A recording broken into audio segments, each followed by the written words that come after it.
a little bit of a family connection here, you know? Mm-hmm. And both of them coming over to Seattle in the offseason. Gus from D.C., Baloo, as you already mentioned, from Motor City. Baloo up the middle again, this time not going to go very far. Nice tackle by Major Key. He's another one of these very long-serving members of the Vancouver Legion, been here 9 seasons. There's also an impressive number of All-Stars on this team, especially just on defense. Papatonis, 2-time All-Star. Judas Essie and Farnsey, 2-time All-Stars. Major Key, a 3-time All-Star.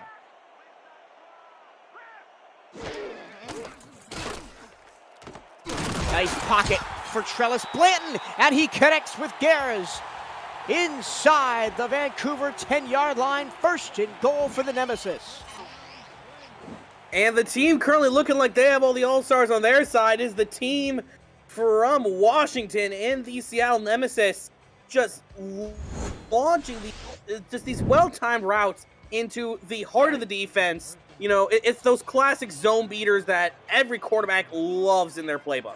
And Blanton's thrown 2 of them today. Tight windows into coverage over the middle. They've been complete both times. Stretch play. Scott breaks one tackle, cannot get away from the arms of Drew Hamilton. Once again, it's the safeties that have to tackle the running back. Yeah, and if you're Vancouver's defensive coordinator right now, that's a bit of a concerning sign that your safeties are the ones who have to regularly make the plays. Definitely want to give a pep talk to the D-line. Second and goal. Seattle looking to strike first. Towards the corner and well out of bounds from Blanton. He was looking for T. DeQueen. A little bit of a questionable throw there from Blanton. Led DeQueen a little bit too far outside. It wasn't like the worst throw I had ever seen, but yeah, it just was a little bit sloppy on the timing.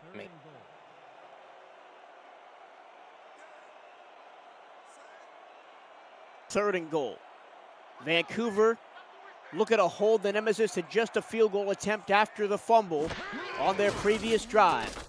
Alone in the backfield is Blanton. He throws to the back of the end zone, and it's off the hands of Gus Scott and incomplete.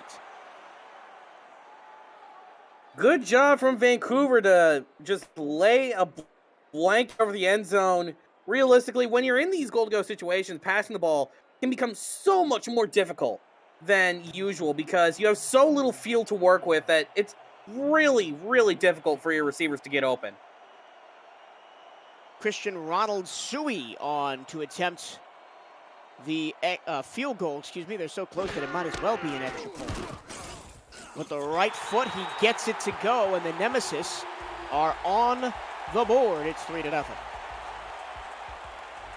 Yeah, and a solid statement there from Seattle. Obviously, they would have preferred to get 7, but points on the board and points ahead of your neighborhood rival, it's huge nonetheless. It's interesting how few field goal attempts Suey had last year. Only 14 attempts over the entirety of the Nemesis season.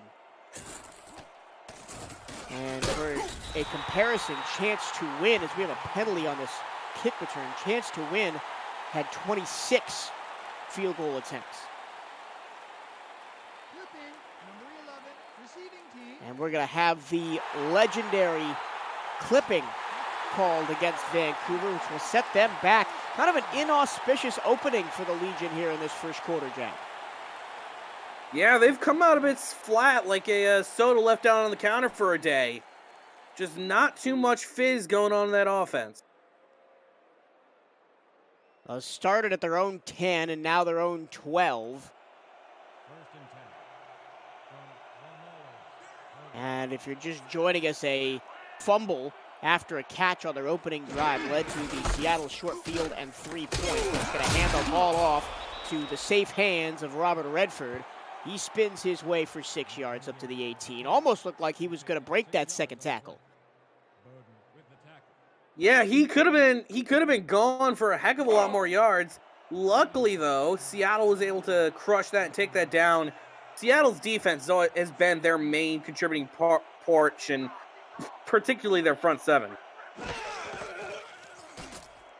Offside, so this will be a free play for Vancouver. they'll pick up the first down on an out route to Brett Killian. Yeah, I think it won't really matter either way, whether they take the penalty or not. I think it puts them at the same spot either way. Number 51, defense, the penalty.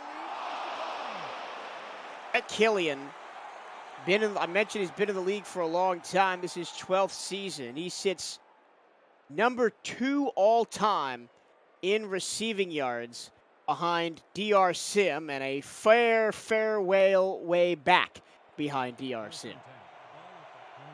Yeah, well, also he's had many accomplishments up here in the broadcasting booth. One of the most well-known and respected commentators in the league. Redford on a swing pass. A lot of work to do, not going to be able to get it done. Nice tackle from David Horrell. I don't think I ever went through the Seattle starting defense, so I'll do that now. Sean Parent, Aaron Stein, Greg Ward, and Catherine Horrell on the defensive line. KT Horrell, David Horrell, and Matthias Citrion, the linebackers. Amar Bryant Jr. and Daniel Valentine, the corners. Ethan Kai, Brady Clark, and Doug Day are the safeties. High formation, 2nd and 9. Another give to Redford up the middle, looking for a lane, and the black hole swallows him up. That was a bit of an interesting call to go with the run up the middle. Sean Parent with the tackle, and Parent making up for the fact that he jumped off sides a few plays ago. Parent last season, 27 total tackles, 2.5 sacks. Brown on 3rd down, into a tight window, incomplete, threw it just a tad behind Justice Blackwell, and the Seattle defense comes up with another stop here in this first quarter. And this is looking much the same as the start to last year's game between these two franchises. Not a whole lot of offense. They just seem to be slugging it out against each other. And it wasn't a lot of offense last time these two teams met for their only previous meeting in franchise history last year. A 13-11 victory for Vancouver in Week 10.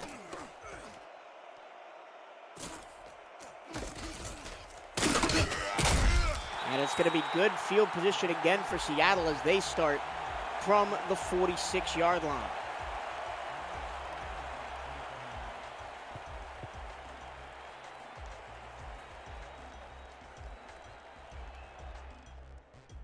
Interesting trends here in the early going. Trellis Blanton 6 for 6 for 31 yards in the first quarter. Thank you to Ethan Kai and Top Heifer for keeping our stats updated throughout the evening. 1st and 10 for the Nemesis. Blanton, a little sidearm throw to the flat. He's got Zachary Patton, and Patton has 9.5 to almost pick up a first down. Yeah, a simple dump off to the outside, nothing too flashy. Gets him across midfield, though. So really nothing to complain about. This is a Vancouver team, and I'll finish my thought after this 2nd and inches play. Ball over, looks like it's over the line to gain. Blue Scott makes very much sure that it's over the line to gain to the Vancouver 36. This is a Vancouver team that has been good for the majority of its existence. Started in season 9, has only had 4 seasons of 500 or less ball. Made the playoffs every season outside of that, but have only won 1 playoff game each season. They are 1-1 in every playoffs they have entered, looking to go further this year. Now, that's got them to different rounds. They made the semifinals back in season 9 because there were fewer teams that made the playoff, but it's just been 2 and out for the Legion every time, as there's the first incompletion for Trellis Blanton on the tape. He was looking for Scott Powell, his fullback, over the middle. So, Jack, talk about where this Vancouver franchise is potentially headed over this season and maybe the next couple of seasons. Yeah, this team's obviously kind of now at a point where, definitely with the game switch happening in a little while, it's definitely more of a win-now mode, since next season and seasons beyond are going to have so much unknown. And for Vancouver, obviously, they want to have that real deep playoff run. I think for a franchise like Vancouver, I think every season is kind of a win now season. And they've shown it by having 7+ wins for the last 5-6 seasons in a row. Nice run there by Baloo Scott, not to take anything away from her play. Sets up a 3rd and 2. Yeah. I was going to say, all 4 of their 500 below seasons came in a streak. Handoff, Scott, nowhere to go on 3rd down. Huge tackle for loss from Calibran Womack. No, excuse me, that was Brown with the tackle. Charlie Brown, and it's 4th down and 3. Seattle's gonna now have to kick a field goal. I wasn't going to go with that. Apart. I was not going to go with that reference, but I'm glad you went there. Someone had to do it eventually. I mean, I was just going to say, like, they pulled the football away from him and prevented the 1st down, but I do not have a quick enough wit to say that. 2nd field goal, no good from Christian Ronald Suey. I was going to say the football was definitely pulled away from Suey. Missed it wide to the right, and the Seattle lead is only 3 as we have 27 seconds left to go in this 1st quarter. We've seen almost a quarter of action here. What does Vancouver need to do to kind of get this offense off the ground? Well, it seems that they try their usual stuff. They need just a big statement play, really. Will it be provided by Redford? No! He's ripped to the ground from behind by Matthias Citrion. And it is 2nd and 9. Usually, we're talking about Robert Redford as the guy that breaks big plays. He's been around for a long time, 11 seasons in the league, a lot of it down with Las Vegas before coming up here to Vancouver. But he's always been kind of that big play back. Really haven't seen it in the 1st quarter today. But still, 3 quarters of exciting SFL action to go. You're watching the Simulation Football League presented by APM Music on YouTube.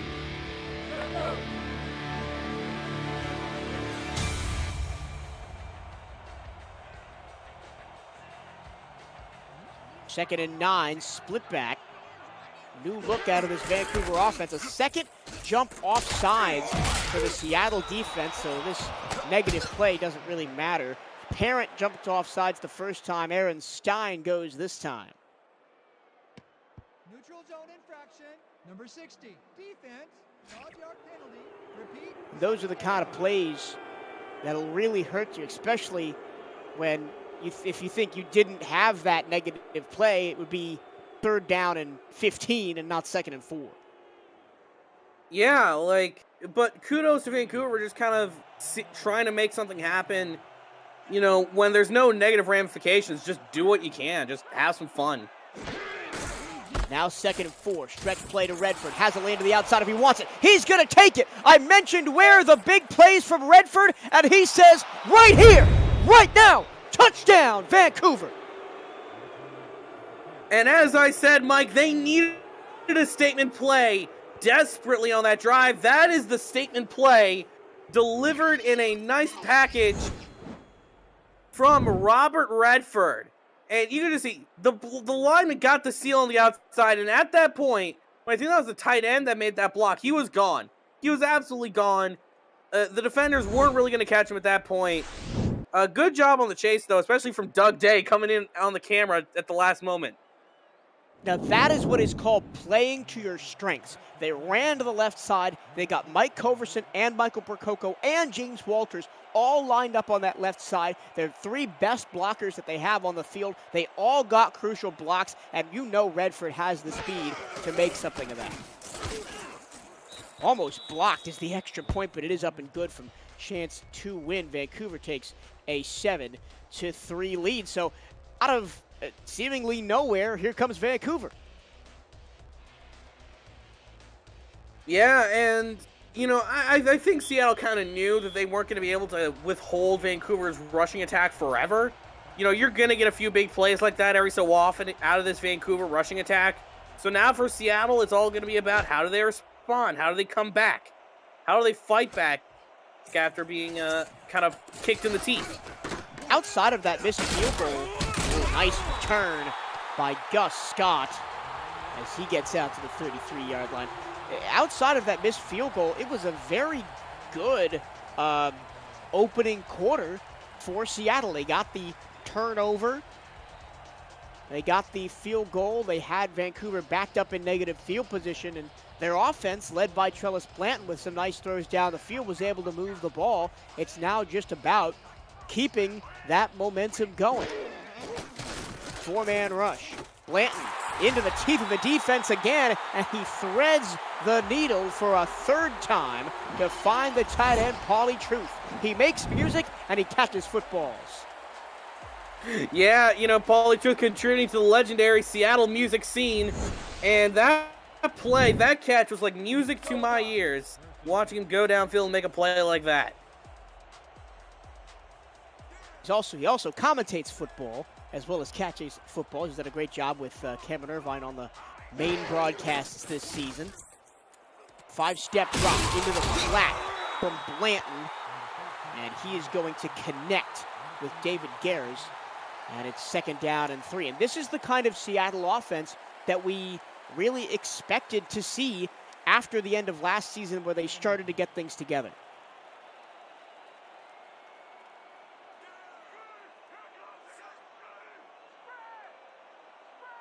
Second and 3. Split back behind Blanton. He'll keep it.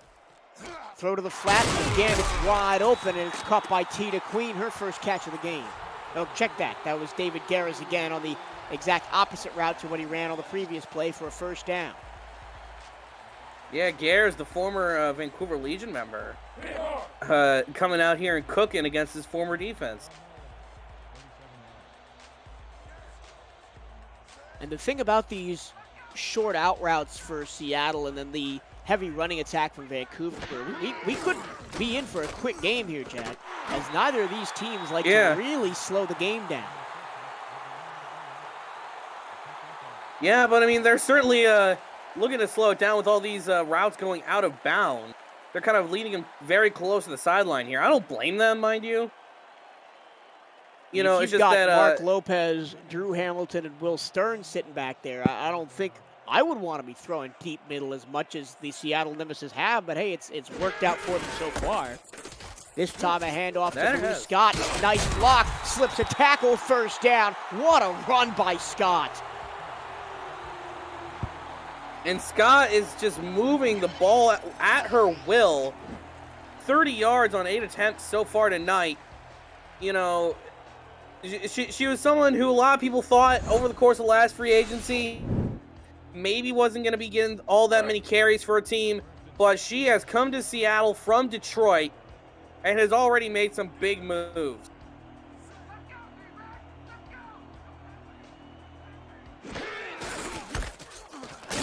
It's another handoff to Blue Scott. That time a wave of white and blue crashes into her for minimal gain. Josh Farnsey led the charge on the tackle.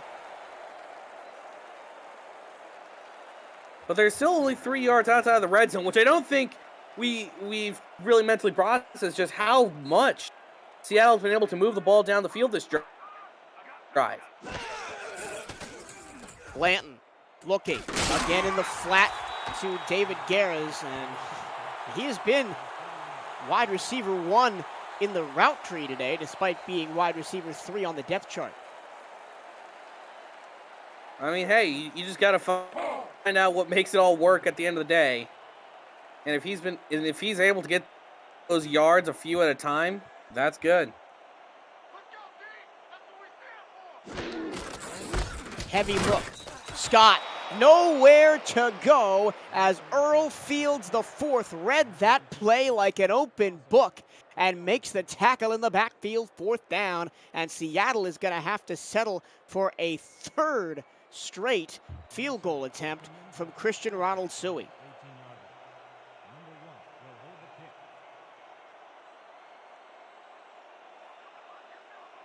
This one from about 35 yards away. Suey 1 for 2 so far on the night. He is now 2 for 3, and Seattle moves within a point. Yeah, that was a good drive there from the Nemesis, getting the ball down the field. The main issue they're going to have to run into now, soon they're going to have to start converting these things into points. And more points by that, I mean. Not field goals, touchdowns. And I guess you could credit the Vancouver defense for holding Seattle to 3 red zone field goals instead of allowing a touchdown early. You could look at it the opposite way. Yeah, I mean, you know, it's glass half full, glass half empty in a situation like this, where you're still up, but realistically, you haven't really been winning the game per se, if that makes any sense. This graphic tells the story. 123 to 55 in total yards, only 2 passing yards for Justice Blackwell. Well, we're having such a good time up here in the booth, I thought we'd add Cameron Irvine to the mix, who has a update for us from around the SFL. Cam, what do you got?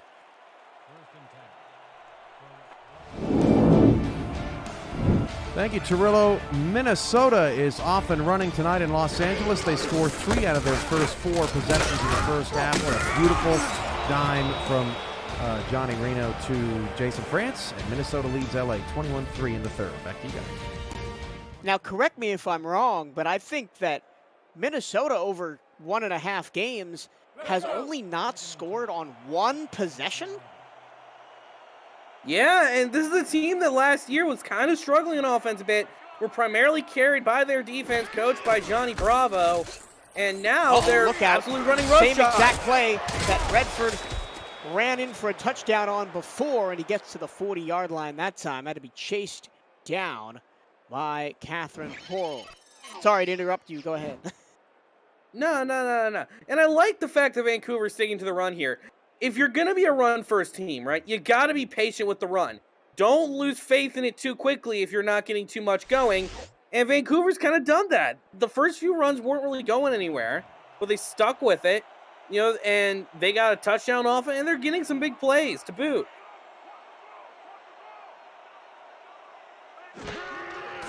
Two right, single left. Brown throws to the far side, tapping the toes. Did he get in? Yes, he did for a 7-yard gain. And it's Brett Killian again. But before that play, he's just 2 yards passing for Vancouver. And yes, we know they're a run-first offense, but any offense, you never want to see that kind of stat pop up. No. Especially not this far into a game. Although, again, that might be a sign of life from the Vancouver passing attack. Redford, stutter step in the backfield, stutter step in the middle of the field, and he gets another first down before being put on his backside by Brady Clark. And it just seems to be that Vancouver's kind of found Seattle's Achilles heel, which is those seals on the outside. Seattle just can't seem to find an answer to those. But Achilles Papatonis plays on the defensive side for Vancouver. Sorry, that was a bad joke. We'll move on. Redford, inwardly cringing from my bad joke, does not get any yards on first down. David Horrell led the charge for the Seattle defense. He also led the league in tackles last year with 145 total. Yeah, hey, look, both teams have been cursed by our wonderful commentary skills. Your cringy joke made them lose yardage. My poor singing made Seattle miss a field goal. You know, it all evens out. Brown looking for the long ball, and it's picked off. Second turnover of the game for Vancouver. And running back the other way is Amar Bryant Jr. with an interception, a huge one for Seattle. And I get what Christian Brown was trying to do here. He didn't even have the defender beat. So I can't even really say that was like a not terrible throw, just underthrown. That was fundamentally not the correct throw on that read. Try and force the ball deep when the defender hadn't even been broken away in the coverage. This first career interception for Amar Bryant Jr. Came over from Queen City in the offseason and already making waves in game 2. Trellis Plant has to go to the safety valve of Baloo Scott and doesn't get anything on first down.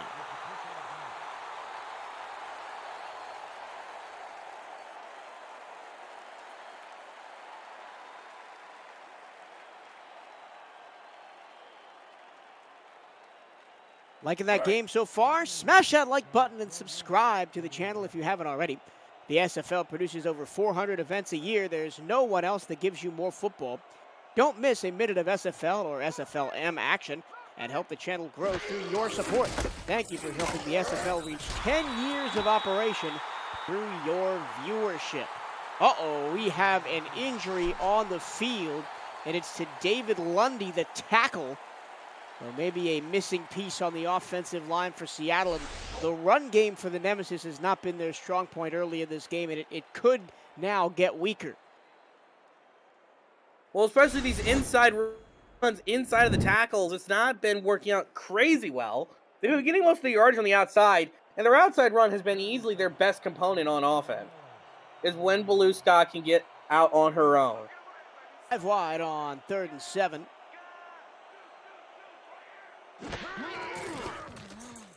Bell-tie snap for Blanton, throws deep, catch is made in one-on-one coverage. That was a circus catch by David Garez. I gotta see what exactly happened there, because that was just a beautiful throw from Trellis Blanton right at the high point against a major key. And that's a huge game for Seattle, as now they're poised to, so long as they don't turn the ball over, they might just take the lead here. They've gone empty set for the second straight play into field goal range of the Vancouver 25, but they're thinking they want more. They want a touchdown, and it just goes underneath. I believe Tatita Quita was slow to get up and make her way back to the huddle.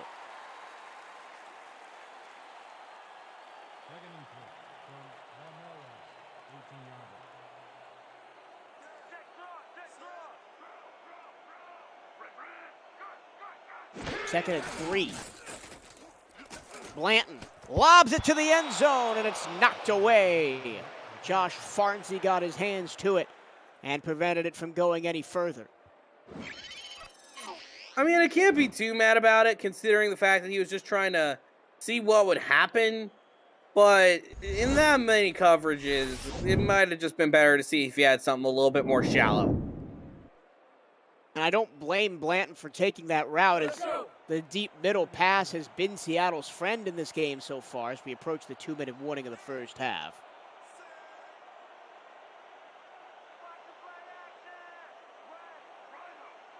Third and 3, let's see what they call here. Could go either way. It's going to be a Blanton pass. He rolls to his right and gets absolutely hammered by Kybron Womack. And Womack just kept at it. He kept with the pressure, penetrated through the line, and got to his goal and threw Blanton to the ground. And Seattle, once again, is going to leave this drive without a touchdown. A 4th field goal attempt for Christian Ronald Suey. Hit the last one from 35. This will be from 39, so just a touch farther. Right foot swings through the football and puts it right through the middle. So it's Seattle, courtesy of 3 Suey field goals in the first half, take the lead 9-7. Yeah, and as I said earlier, Mike, this game is looking very similar to their clash last year. Low-scoring defensive battle. I think they say in the media, this one's for the purists. Yep, not a lot of grace to give inside the red zone. As I don't think Vancouver's been inside the red zone at all. They scored their 1 touchdown from outside. All 4 times Seattle, has been there, they've had to settle for a field goal. And don't forget, Seattle also has a miss to their name, so it's just not been a fantastic day for the offenses so far.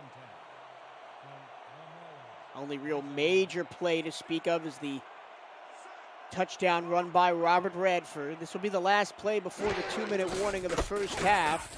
Redford stretches play to the right, spins out of 1 tackle, can't get by the second. He's up to 100 yards even, and we've hit the 2-minute warning of the first half. Vancouver trying to erase a 2-point deficit before the halftime interval right here on the SFL, presented by APM Music on YouTube. Michael Turillo and Jack Brown in the broadcast booth for this one on a Saturday night in Seattle. Handoff, Redford. Stop and go to create space and flies past the 40 up to the 43. And it just seems to be another classic Redford run to the outside. Nothing particularly special or groundbreaking on a play like that. It's just classic Vancouver Legion football. And that's what they've done all game, and that's what they've done for basically their entire existence. I mean, they have had some pass-happy offenses with Tom Pepper, but now that Redford is the most experienced man in the backfield, they are just going to use him to try and pick defenses apart. Only a 3-man rush, and it causes another interception. A third turnover by Vancouver in the first half. It's Doug Day, the man himself, who grabs the pick. Yeah, it seems to be that Seattle's been forcing Vancouver to open up a bakery in town because they're making turnovers left, right, and center.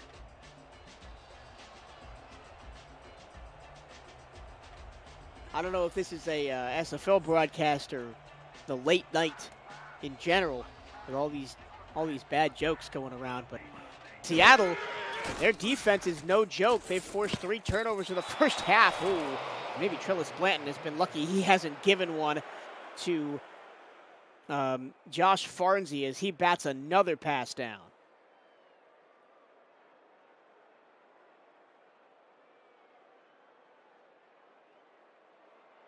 Second and 10. Ball at the 41-yard line. Second and 10.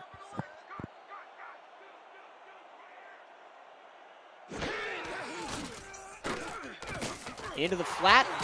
Nice pitch and catch for Garris. And it's a gain of 5.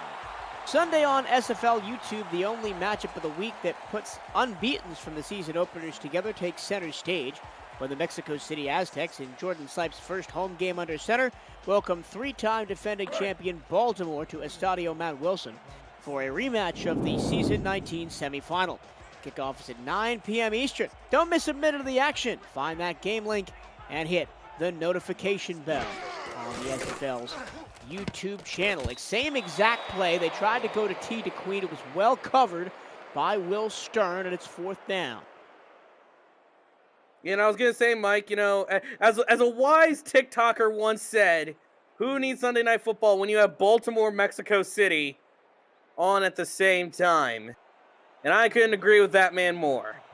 I mean, last time they met on the field, it was unmissable football action. I couldn't tear my eyes away from the screen. And it will likely be that way again as two of the greatest minds in the league, Ramos Lynn and TJ and T-Pat lock horns once again. That's tomorrow night. But right here, we've got Seattle looking for its first win of the season, and only second win in franchise history, up 9-7 against Vancouver. 1:09 to go in the first half, but Vancouver has had the ball. The story of the game so far, Jack, is the Seattle defense and their ability to force 3 turnovers against Vancouver, 2 interceptions and a fumble.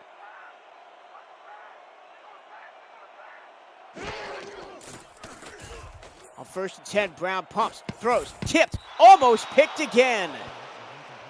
It was intended for Brett Killian, as we see that the injury to David Lundy is not as serious as we may have first imagined, but he's trying to force it to his top receiver, and the defense is all over it. Yeah, he's playing a lot more desperately than he needs to, honestly, because it isn't that bad. You're down by 2.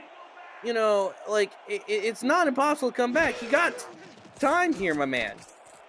Brown throws deep, has a receiver caught right in front of the safeties in timeout Legion. That time he does find BK12 for a big gain.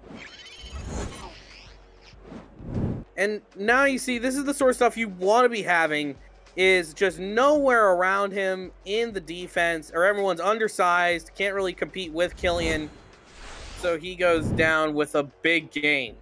The best part about that play was Killian being very smart and almost using the back judge as an extra defender to create separation with the cornerback. nice route maneuver. Under a minute now. Jacksonville only one timeout remaining. Brown going to throw. Into the flat it goes. That's Chris Curtis's first catch of the day. He was targeted on that first interception by Brown back earlier in this quarter.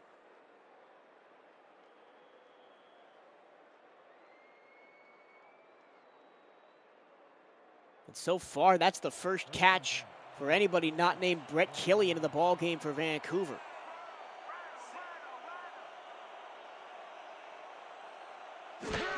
Jumbo package. They're going to hit Redford on an out route. What magic can number 28 create? He's not going to try any trickeration. He's just going to be brought down at the 33-yard line. Vancouver does not want to use that last timeout. 40 seconds to go. Into the hurry up. 37 at the snap. They're going to go to Redford, the opposite side. Can he break a tackle? No. Brought down by David Horrell, though. Still going to go up tempo. 30 seconds to go.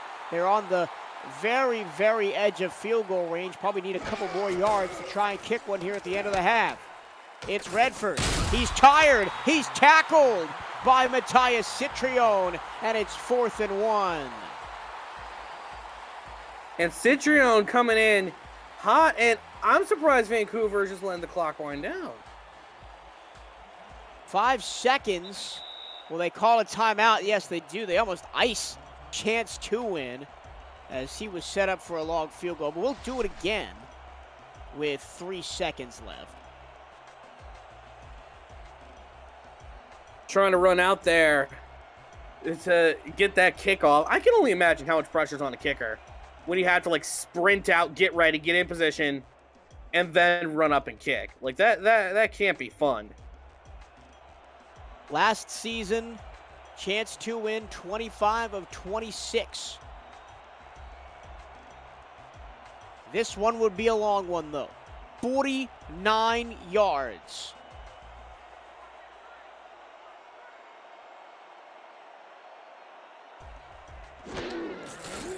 High snap. Kick is on the way. It's got the distance. It's got the accuracy as well. And Vancouver at the horn at the end of the first half takes a 10-9 lead over Seattle here in the Rainy City.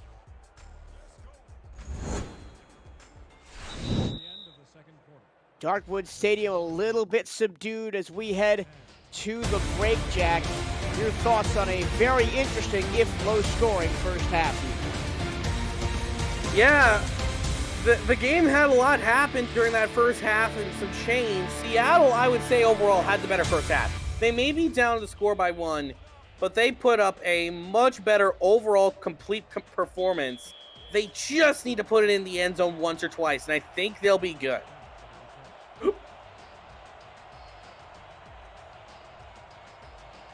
Even on total yards in the first half at 155, the Nemesis doing it through the air. The Legion on the ground with Robert Redford, who has 104 of those 155 total yards. And we saw Christian Brown get better as the first half went on. I think at the end point of the first quarter, he only had 2 yards passing. But he's recovered. He's up to 51 on 8 of 12 with 3 interceptions. Still not a great day if you're Brown.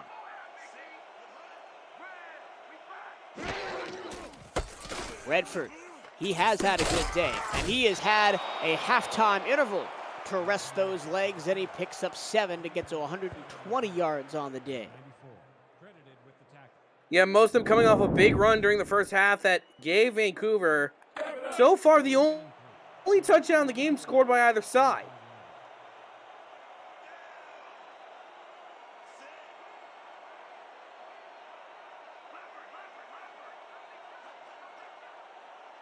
Strong side right on the offset eye. They're going to run it that way with Redford, and Redford's got it late. Can he get a block? Yes, he does. One man to beat, and he's dragged out of bounds by David Horrell, who was the last man back there. We almost saw another ridiculous Redford run. But that's exactly what Vancouver needed. That's what the doctor ordered.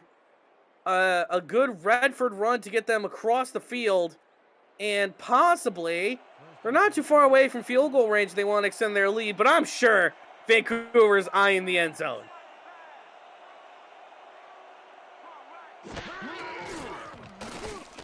Brown to throw to the flat. Killian turns inside and picks up a first down to the 26. Seattle last season 1-11. Their only win against Canton, a big one in Week 11, 31-17. But their game against Vancouver in Week 10, where they gave up only 13 points, was the lowest points against that they gave up all season. So this team always plays well against the Legion, but that time Christian Brown finds the diving Chris Curtis at the goal line, and it's 1st and goal. Yeah, you could see him just leak through the defense. There was no one around him, and he got the dive, got a catch, sets up 1st and goal, and I say they should hand it off to Redford here. Just do one, and he should be in for the score. Handoff, Redford, nobody's gonna touch it, and the Legion go marching on into the end zone to extend their lead. And he hits the dirty bird after that play. Just a clean block to the outside. There's nothing Seattle could have done once the blocks were secured. And he is in for 6 and extends Vancouver's lead to currently 7, could be 8. Still within a score and still early in the 3rd quarter. But Seattle going to have to show some teeth on offense, even though they were better through the air in that first half. Just one big pass from Brown to Curtis has erased that deficit for the Legion. And Vancouver takes a 17-9 lead with the extra point by chance to win. Want in-depth statistics all season long? Visit the SFL website at simulationfl.net for info about the league and its 28 teams, and to see all the league records, team stats, player leaderboards, the rankings of the next class of SFL talent, and so much more. SimulationFL.net, your home for everything SFL.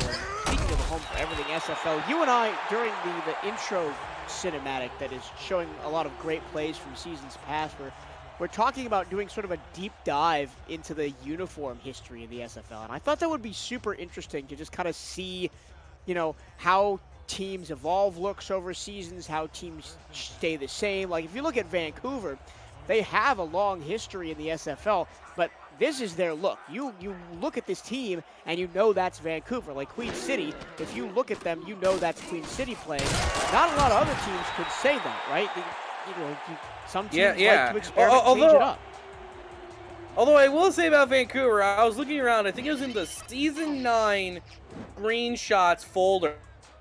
There was one game where Vancouver came out in red uniform. So, very interesting, footnote in SFL history is that teams back in the day used to have a lot more, experimentation in their alternates, because I know for many in the audience, it sounds impossible for Vancouver to wear red.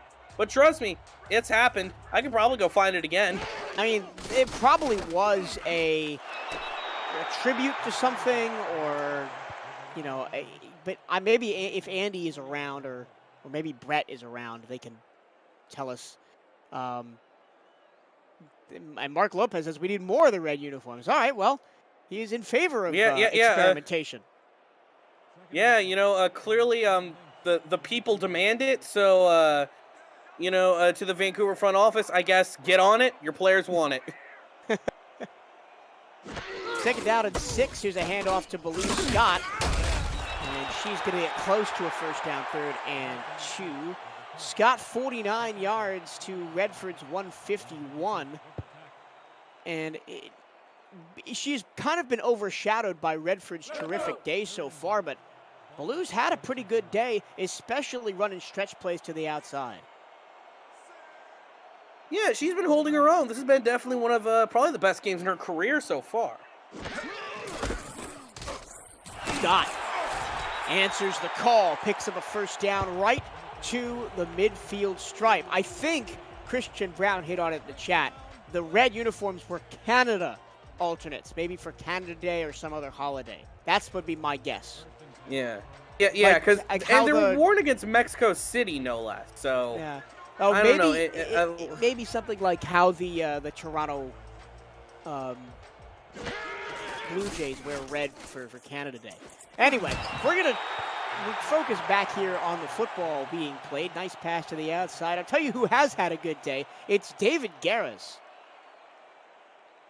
Yeah, the former Legion member coming over to Seattle, crossing the border, not going too far though, and he's having a pretty good day against his former defense to this point. Coming in with 71 yards. Yeah, a very good day so far.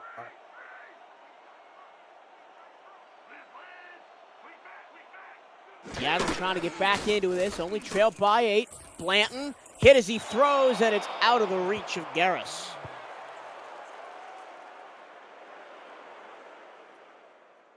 Gerald Judas Sessi was coming downhill like a freight train, and Blanton had to get rid of the ball quickly.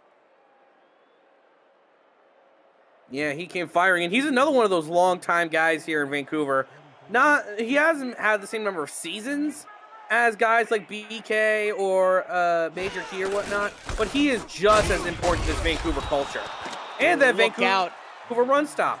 He stops Baloo Scott 2 straight plays in a row. Judas Sessi gets it done and is going to force a Seattle punt from Lilac Butte, only her second of the game. Your Lynx are back to punt. Number 10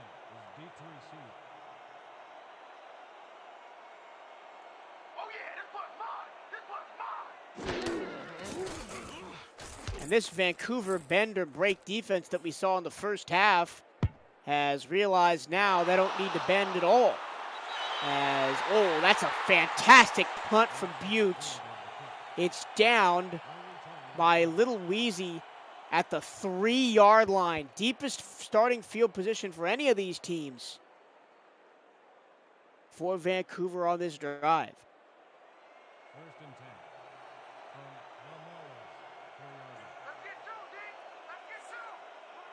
Let's see what the Seattle defense can get up to. Against Robert Redford. He runs right. He's got to get out of the end zone. He does. He can't escape the ankle tackle of Doug Day, but for a second there, it almost looked like that was going to be a safety. Number 33. Yeah, that was a bit of a risky play to keep stretching it to the outside. You run out of room eventually, Robert, so you got to turn upfield. Luckily, though, he got up just in time and makes this a much more comfortable situation. They got 5 yards, but they're going to lose 1. In fact, they're going to lose 2. Nice tackle. Daniel Valentine gets his name on the score sheet for the first time today. 3rd and 6. From Valhalla. Big play here for the Seattle defense. 3rd and 6.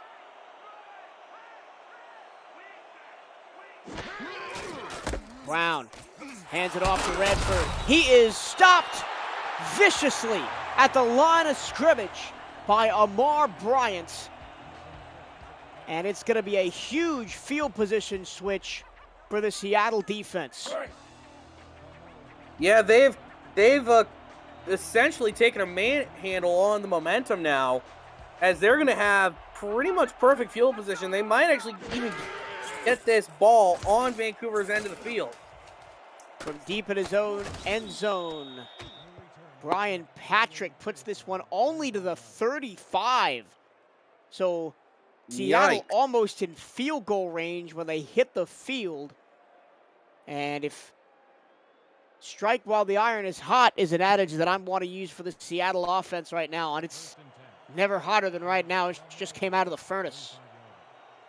Mm-hmm.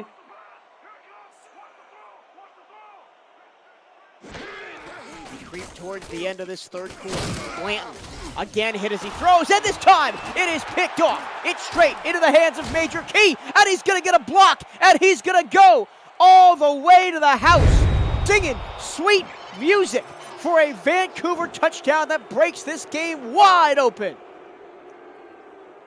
And Vancouver is now starting to pull away with this ball game, and that is the sort of play they want. Just a pick, and he just ran off. Didn't even have to think about getting tackled. Vancouver now extending their lead. And definitely the odds are in their favor. And you thought maybe that the ball was still in Seattle's court. But it definitely isn't now. Momentum all the way with the team from the Great White North. Chance to win. Hits the extra point. 24-9. And now we're not even in the fourth quarter in Seattle. Is it panic mode for the Seattle offense yet? Probably, just considering how their offense has been throughout this game. Like, I would say on this next drive, you need to get a touchdown. Not because of any, like, not because of the obvious reasons, but you just need to show that your team can score a touchdown. That you can at least keep in touch, because you're not going to win games with field goals anymore.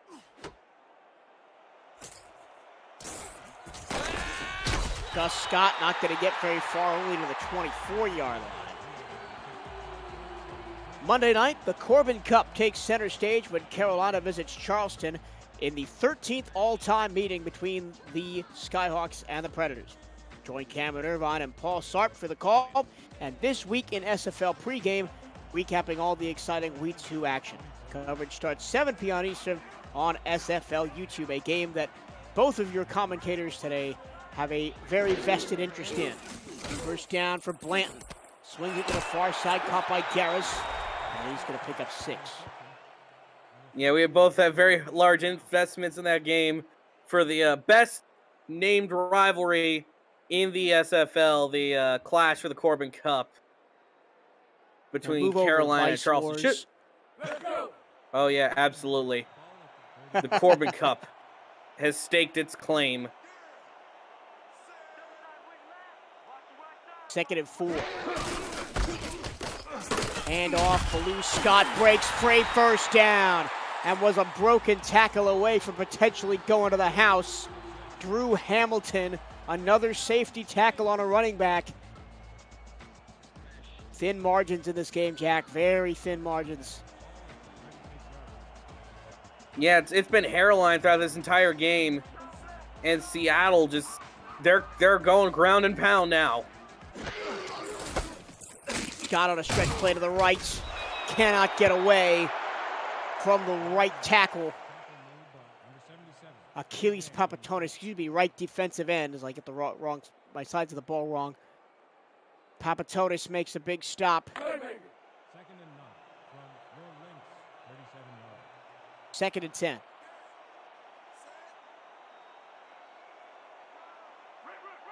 Do they continue to run the ball, or do they test the Vancouver secondary? They go to the air, into traffic and incomplete. Patton was the intended target.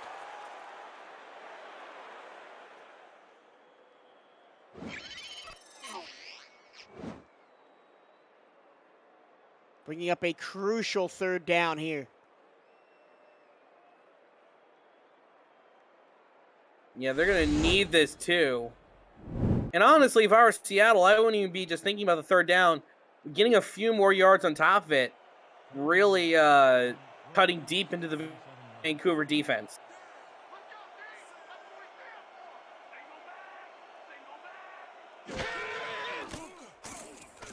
Blanton on 3rd and 10, going deep, has DeQueen, and DeQueen is in to Vancouver territory. And that is the play they needed. A long bomb, a missile from Trellis Blanton to T. DeQueen. And now Seattle crosses the midfield stripe as they're desperately looking to put the ball in the end zone. And for the innumerable if time today, Trellis Blanton makes a tough throw into coverage, and his receivers come down with the football. Fullback handoff. First touch of the ball game for Scott Powell. Don't really go anywhere, just a 1-yard pickup.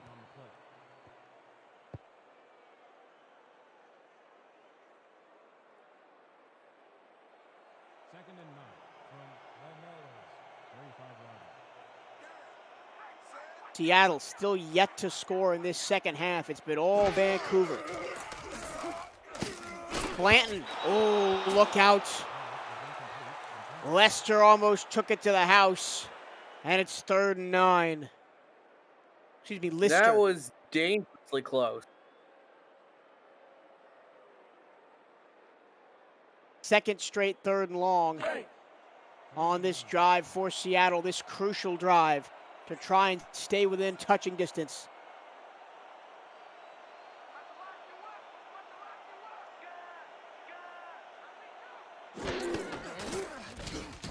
Blanton goes deep.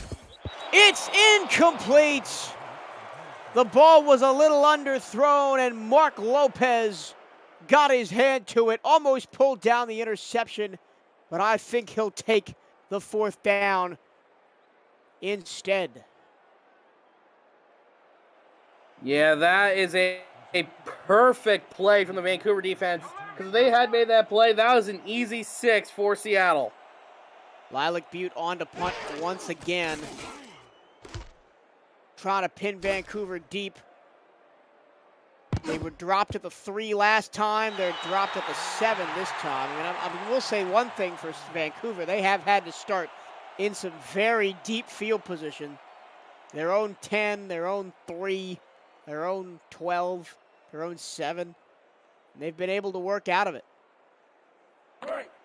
Yeah, and that's an important thing to do. Just make sure that you can get back into a winning position on the field position battle. That's what I meant to say. And right before the last pick 6 to Major Key, Seattle looked like they were in a perfect position to come back. They just forced a short punt. They were on the Seattle 35. And then it all just got ripped away by that fantastic pick 6 by Major Key.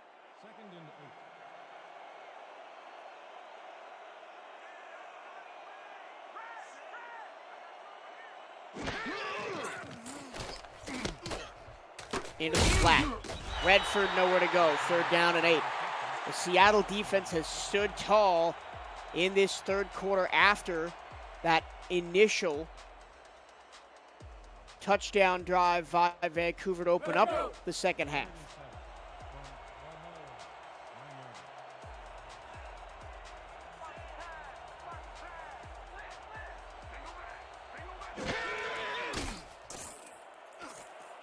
Now going long. It's caught by BK12 in tight coverage. He went up and mossed his defender and picks up a huge 1st down for Vancouver. Yeah, it seems Vancouver's finally started to get that full momentum, and they're looking to, on this drive, start to pull away the ball game. And those are the sorts of plays they like to see. Cause the defender to step back a little bit too far, and Vancouver gets to continue moving the ball downfield. That's a gutsy call for Christian Brown to go right at Amar Bryant Jr., who had that interception back in the 1st half.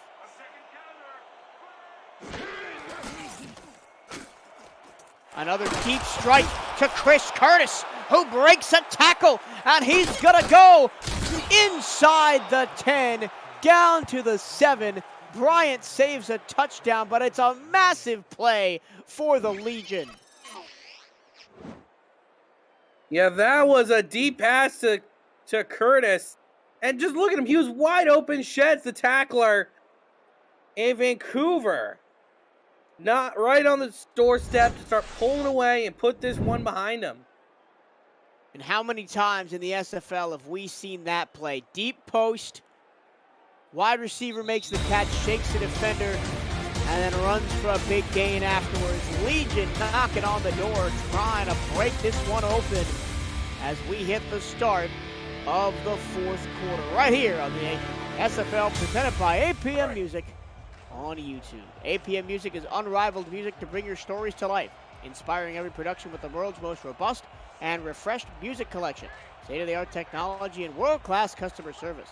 APM Music is the official soundtrack of the Simulation Football League. To explore their library and to find the perfect tracks for your projects, visit apmmusic.com. And I don't know about music, but I think Robert Redford's going to be seeing some stars after that tackle by Catherine Horrell.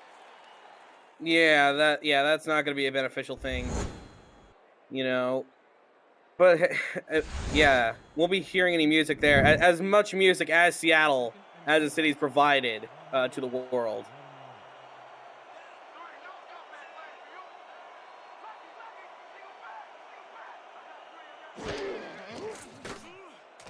Brown sidearm over the middle. Curtis makes a one-hand grab and only gets to the 5, third down.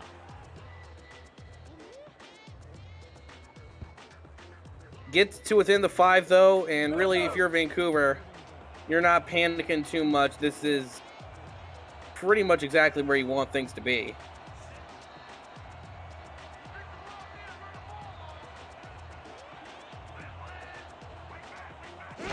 Vancouver just letting the time drain off the clock. Hands to Redford. He sends the defender for dinner and walks into the end zone untouched with an incredible spin move.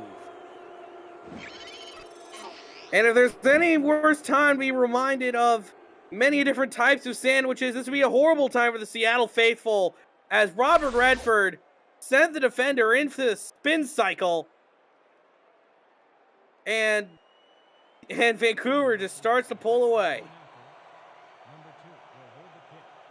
Now up 30-9.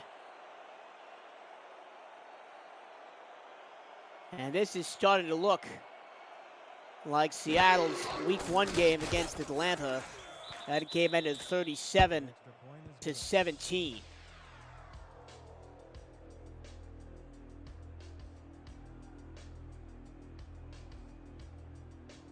Quick little interesting note that Major Key's pick 6 back in the third quarter was the 6th of his career, by far the most on this team. And it puts him 11th all time in pick 6s in the SFL. I'm sure there's some people in this league who'd like to know how those pick 6 feel, but we won't mention them by name. No, we'll leave them and their many receiving yards and touchdowns out of this. Right now, Seattle has just been smothered offensively here in this second half, even though they've had great field position at times.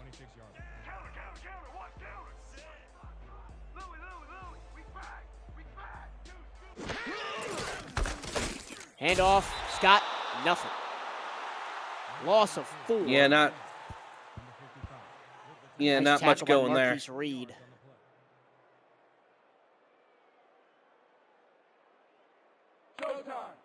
Second and 13. Ball at the 22-yard line.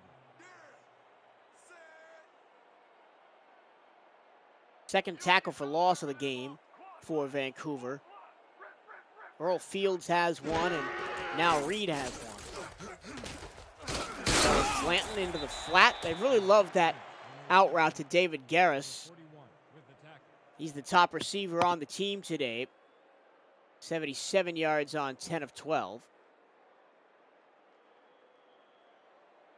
Yeah, he's been having a good game, even if the rest of the offense, especially on the scoring front, has lacked at times, especially in this second half. Clock rolls under 9 minutes to go. Blanton goes short. Baloo Scott can't get to the marker.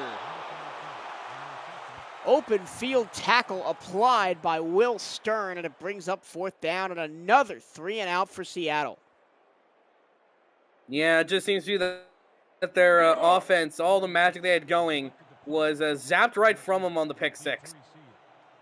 Quite unfortunate. Their bid for a second franchise win and first win over Vancouver will likely have to wait till another time.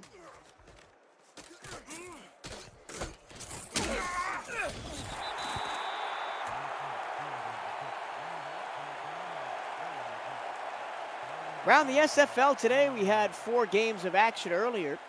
Canton beat Motor City 24-13. Louisiana fell to Sioux Falls 30-21. Arizona beat Denver in a barn burner 31-28, and Tulsa beat Indianapolis 27-24. This is a Tulsa team that took Vancouver all the way last week and could be a dark horse to make a run, like we said Atlanta was earlier in the ball game. Yeah, I think definitely one of the more interesting things, though, tonight, or from today's action, is Denver actually putting up quite a fight against Arizona, after last week, where they really came out flat against Motor City. I think a lot of people were kind of writing them off already, but they're showing they still got fight in them, even if they're 0-2. Quick slant to Curtis, and we go to SFL Studios in Cameron Irvine for all the SFL news. That's Fit to Print. Thank you, Torillo. Boy, the Los Angeles Lycans made a good run at Minnesota tonight after they were trailing big early in this game, but Sully Richardson's pass is picked off by Derek Meerkat, and the comeback falls short. Minnesota is seconds away from the 38-20. Back on Minnesota, I mean, they were the feel-good story of the SFL last year, going from a first-year franchise to the playoffs and surprising a lot of people along the way. I don't think they're surprising anybody this year, but it wouldn't be surprising to see that the Legion are better in year 2 than they were in year 1. You're talking about the legend there, Mike. But yeah, they've been great. It really was never a surprise to me that they're as good as they are. Owners BJ Loveless and Axel Raven, two of the smartest guys in the SFL when it comes to what they do. Axel, great coach. BJ could recruit a snail into a salt mine. That's how good he is at his job. And both of them have been around the league a long time, know the ins and outs, and they have they've got the motor running there in Minnesota. Look out if you're playing the Legion this season. Robert Redford keeps the drive alive into Seattle territory as we get down under 6 minutes to go. Yeah, meanwhile, for these two teams... Oh, go ahead. Go ahead, Jack. No, I was going to say, for these two teams, it's definitely a different start than I think Seattle would have wanted, but they held in for a little while there. They were competitive. I don't think there's really too much that you can take away negative out of this game. And I think for Seattle, you just got to move forward, right? You're in a tough division. You've got Los Angeles and Vancouver in your division, and we just saw Los Angeles gave a big run at the Legion in that second half. Tomorrow, lots of games coming up for you on the SFL Network on YouTube. 6:30, it's Queen City and San Diego, and Jacksonville and Portland. 9 o'clock, it's Baltimore and Mexico City, and DC and Houston are the games on the Sunday slate. Jack, what say you? Outside Baltimore, Mexico City, which we've already talked about, which of the other 3 games kind of piques your interest? Well, obviously, I think for me at least, I'm definitely going to be watching that DC-Houston game. 1, because I'm statting it. 2, it's just a really interesting ball game. You have 2 teams that were playoff-bound last year, but really slumped week 1. I think it's safe to say those 2 teams really dropped the ball. It's going to be interesting to see who's going to come out of that game 0-2 and who's going to really have a rough start. And for who was week 1 was just week 1. Week 1 of 12. And those also 2 of the, longest-serving members of the community going at it with Destro and DR Sim in that game. Yeah, it's going to be interesting either way. Obviously, the other one that I'm looking at is Jacksonville-Portland. You got OJ Bruin going up against his old team, and that culture rejuvenation in Jacksonville. I got to give credit to TJ Harper. That man has completely revitalized the culture in Jacksonville to a point where that team's more lively than I think really go far back as when CC was there. Christian Christensen, and I'd say that's kind of the level they're at now. I mean, at least in terms of activity. Jacksonville is a legendary franchise, right? They've had many a good season, made a couple finals, but I think their legacy right now is being second best to the Alaska Storm in a certain period in SFL history, and I think that the new crop of talent in Jacksonville wants to rewrite that story.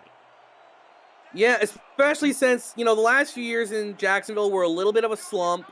They weren't very great. They kind of were bouncing around from QB to QB. But now everyone in that organization You know, it reminds me of a certain other team with a lion in their logo. A new guy comes in, really is resetting the culture, and everyone, from what I can tell, is excited to be there. Just one offseason, and even their owner, Frank, goes from posting about him wanting to move on in Gen Chat to actively and excitedly promoting his team everywhere he goes. Meanwhile, Vancouver down inside the red zone through at the Seattle 16 and have a 2nd and 8. They've run the clock down very well on this drive as we are approaching 3 minutes to go.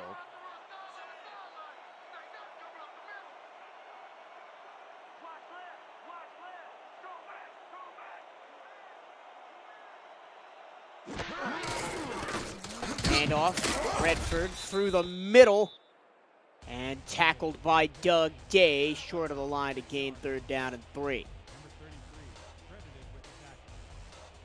Yeah, decent little run there from Redford. Nothing too shabby from him. Last week, Redford against Tulsa, 28 carries for 95 yards, 1 touchdown, and a long of only 24. Today, it almost looks like he's a completely different player. 27 for 172. 4 touchdowns at 6.7 yards per carry. Uh-oh, announcer Kersey fumbles the football, and Seattle has it. I blame you for this, Mike. It seems to be a failure of blocking, or no, because he just got hit. He got bopped out of him.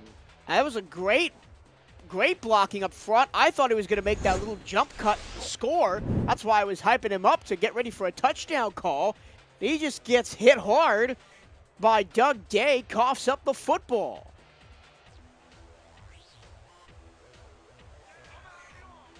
And the one thing that head coach Shandy Hamilton is not going to be very happy about with this game is all the turnovers for Vancouver. 3 interceptions for Christian Brown will go along with 2 fumbles. Yeah, just a kind of a sloppy game on the turnover front from Vancouver. All in all, they played a decent game. It's just, you know, later down the line, if you're looking to go to the playoffs, you know, Seattle played well, but they're not on the same level that of many of their future opponents are going to be. Seattle gets us down to the 2-minute warning. They'll have a 3rd and 1 on the other side right here on the Simulation Football League Network, presented by PM Music on YouTube. Inside the 2-minute warning.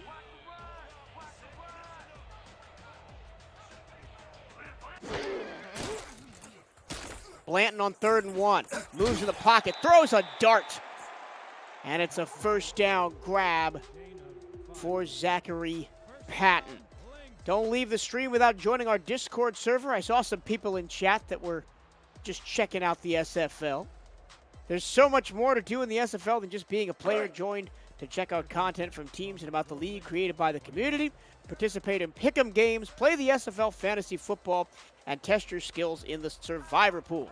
To join our server, visit simulationfl.net and click the Discord icon on the menu. The SFL community is 2,000 strong. We'll see you there. And it's not only for cool SFL content. You just get to chat it up with other members of the SFL as Seattle goes up-tempo, tips, and incomplete on a deep post route looking for Zachary Patton. We spent a good portion of last night talking about Dungeons & Dragons, and you basically find topics of conversation about pretty much anything in there.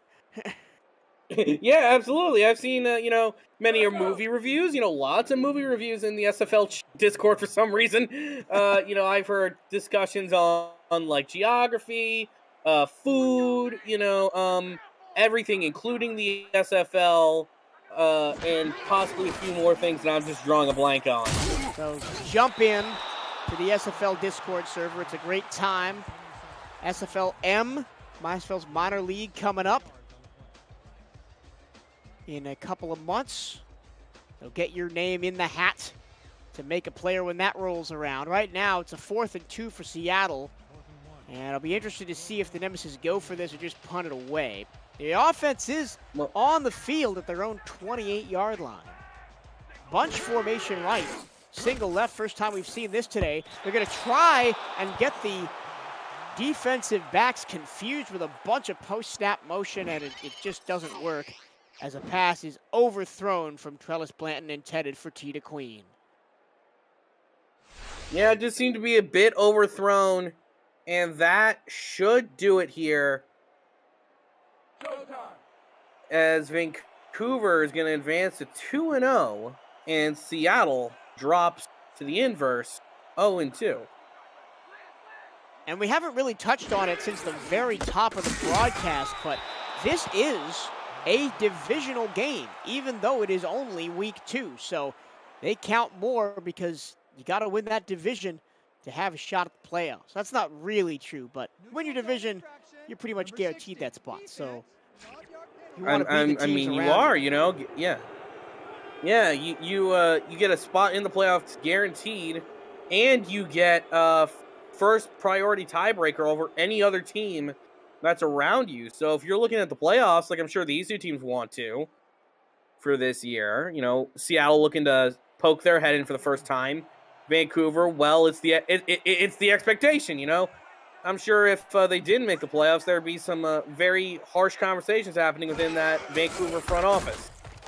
And the expectation, I mean, for Vancouver, right, is not just to make the playoffs, as we mentioned before, but they want to win, right? They want to go past the second round. They want to go past, you know, winning one game for the first time in their history. Maybe get to a semifinal. Maybe even get to a final, you know, because once you get into that win-or-go-home atmosphere, you know, who knows what can happen. Yeah, I mean, anything and everything has happened in the SFL playoffs. You know, and as time continues to march on, more things will happen.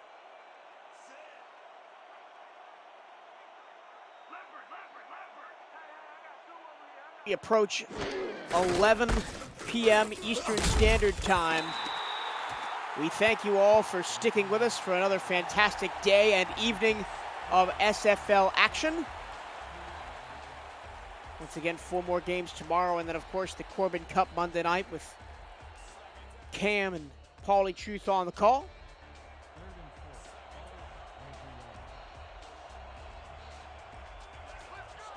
As 3rd down and 5, and I think one more first down would pretty much seal this one, as Seattle only has 1 timeout left. It's going to be the backup quarterback, Tyler Skye, throwing an incomplete pass. No, excuse me, Mark Salt throwing an incomplete pass. And they're just going to bring on Chance to win for a mid-range field goal to put more points on the board.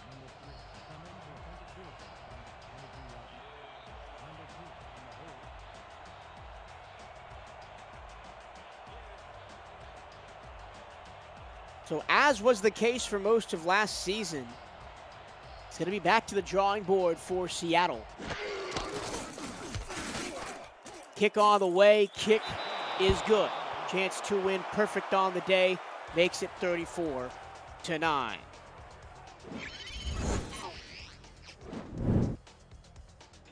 Yeah, they extend this lead, and on the whole, this night's been pretty good for Vancouver and for Seattle. Yeah, it's another rough week, but, you know, Seattle's sort of team so far that has shown that even when they get punched in the teeth, they're at least going to come back up. You know, it's like the song Tub Thumping. You know, they get knocked down, but they'll get up again.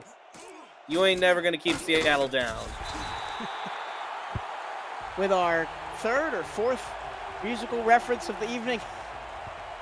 Well, hey, we're in Seattle, you know. A lot of great music's come out of here. You got Macklemore, you got, like, the grunge movement, Nirvana.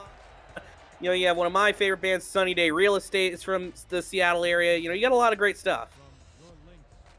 Next week, it's a big matchup. You won't want to miss this one. It's the Vancouver Legion and the Atlanta Swarm. 2 teams that are 2-0, and this is going to be a big test for Atlanta to see if the Swarm really are a legit dark horse contender like they think we could be. Yeah, because, I mean, you know, because Atlanta, Yeah, they're 2-0, but obviously, that first game against Seattle not really, what many people consider as prime competition. 28-yard line. And Florida came back on them towards the end of that game. It was looking pretty sketchy for a little bit for Atlanta. So if Atlanta can pull off against Vancouver, yeah, I think that's going to be the thing of, oh, okay, I'm going to stand up. I'm going to, tighten my tie. Atlanta might be legit here. And for Seattle next week, they'll try to get their first win of the season as they travel to Indianapolis in a game that really both teams need to win to kickstart their seasons.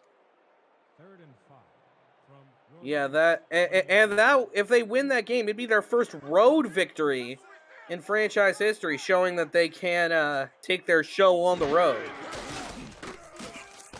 Potentially last play for Seattle. No, we will go on as they get a first down. 4-yard line. They'll stay in this 3-by-1 empty set. Another first down for T to Queen. Trying to get something going in the last minute of the game. Maybe make this score look a little bit more respectable. Deep shot. Caught.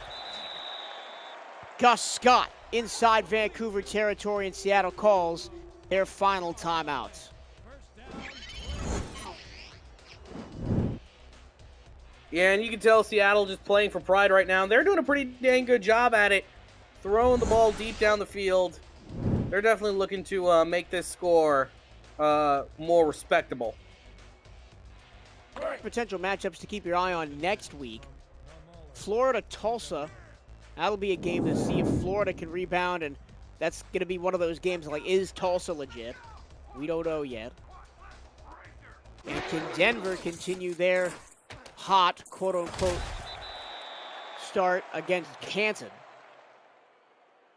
And then the big matchup out east, DC and Baltimore. No gain on the play. Again, we got to get through tomorrow and Monday. To get there, tomorrow, Queen City at San Diego, Jacksonville at Portland, Baltimore at Mexico City, and DC at Houston. Then Monday night, it's Carolina and Charleston. 2nd and 10. Yeah, you got a lot of good matchups on the docket. San Diego, Queen City is going to be another interesting one to see how Queen City can hold up to that utterly insane offense of San Diego that they had in week 1 against London. 3rd and 2 from Down and 3 inside the 10. This may be the last play that Seattle gets. Blanton to the end zone. Touchdown! And so with 10 seconds left and against the backups, Seattle finally finds the end zone for the first time tonight. That really is a major credit to this Vancouver defense, who bent but did not break all game long. Yeah, and, for Seattle, this is a good exclamation point on a game like this. Bring it back, bring it close. And, end the game on a high.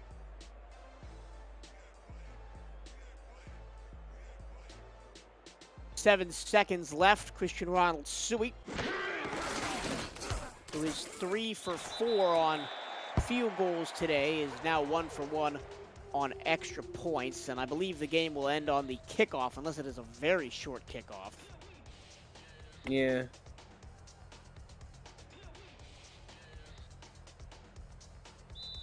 Oh, they're going to try the onside kick, so the game might not end here. Quick note from Cameron Irvine about the other game tonight between Minnesota and Los Angeles. Johnny Reno may have the best start to a season of any quarterback in the league right now. He has 6 incompletions through 2 games. Jeez, that's I mean, there are a lot of quarterbacks in here who do that multiple times a drive. Like, dang.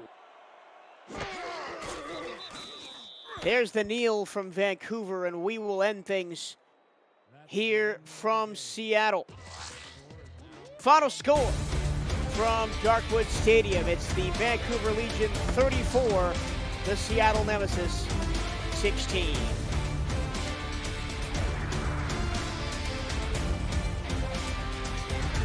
And definitely, Mike, it was a great game for both teams. Although the main difference maker for Vancouver that made them win this was Robert Redford, just putting it in the end zone. You know, Vancouver relied on him to get this win, and he delivered in spades. Only mistake on his night being the fumble. And if there is any thing to move to learn from this game for Vancouver, they gotta clean up the turnovers. 4-1 in turnovers. If it was 4-1 in turnovers, and I told you the final score of this game, you would assume Seattle would have won this fairly handedly.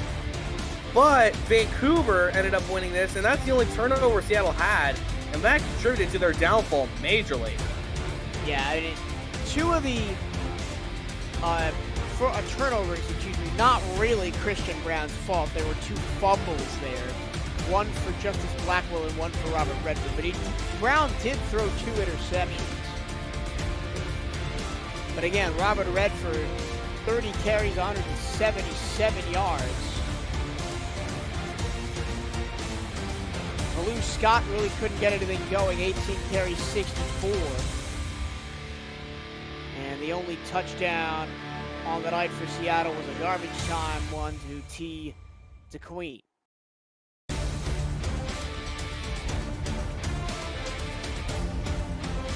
Yeah, overall. Sorry. I was going to say overall, decent game put together from Seattle just wasn't enough.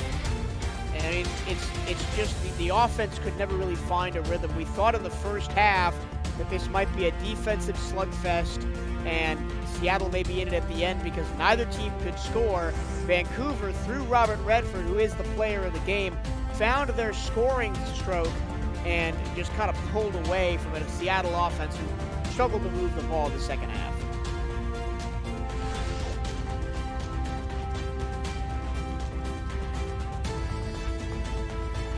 That'll do it from Darkwood Stadium in Seattle, Washington.